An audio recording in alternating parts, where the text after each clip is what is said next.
We all know people learn in different ways by reading or watching, listening or doing tasks, making it hard to develop a textbook or activity which works for everyone. Well, now Canterbury researchers seem to have managed to do just that. We sent Holly Curran to find out more.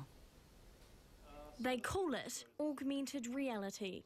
It's a computer program that turns children's colouring in books into 3D animations. We've made it so that after the children colour in the page with whatever colours and textures and stuff like that, we apply it to these 3D models that they can then see come to life in front of them. And this is how it works. So you see here I've got a picture of Donald Duck which has been coloured in. If I hold it in front of it, you'll see he comes snaking out of the page and then he'll be... He comes to life. Yep, and you can move it around, you can see it from all different angles.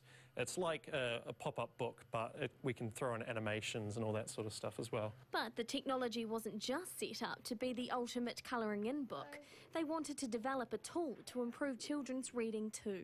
We wanted to know how can we take this already existing experience and we can make it even more engaging and more exciting for them in the hopes that they'll retain a bit more information. And they've tested it out. You see the page pops up, so now it's like a pop-up book. With 50 8- and 9-year-olds. Awesome. These Thorington Primary School students have been using the technology to learn about the flora and fauna of New Zealand. That's really cool, Brigham.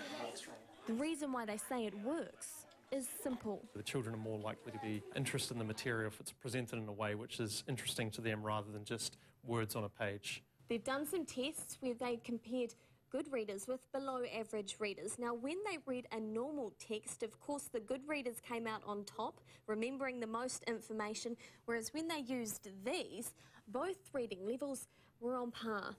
It's winning over psychologists too. They offer multimodal learning opportunities, so they involve the visual, the auditory and the kinesthetic sense. So students can learn through reading or through seeing, through hearing and through interacting with the learning material.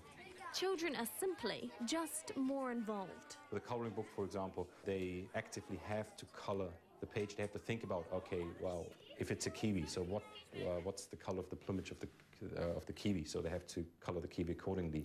With more research, developers believe the virtual pop-up book has the potential to be rolled out through all New Zealand schools, helping in a range of subjects. We even wonder how we can use it for things like teaching te reo, so perhaps encouraging children to colour in certain objects on certain colours based on the Māori words for these.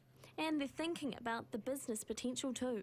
We're also exploring whether it's a commercialisable technology, so something we can, put on the App Store so people can download themselves. The hope is it'll be coming to your smartphone soon. It's really suitable for these sorts of applications. We're hoping we might have the first version of that ready end of this year. The plan is to turn their bright idea into a fun learning tool that will benefit young readers for generations to come. Wow, what an incredible... That is amazing. Yeah. And I don't understand the technology, but... I don't think you need to. I think you just need to engage with it, don't you? But to think, so when you leave, next year we could just have photos of potential co-hosts and put that camera on them and they could be sitting here. Yeah, perfect solution. Sorted. Cheaper Choose a new one every day. News and your feedback are coming up next.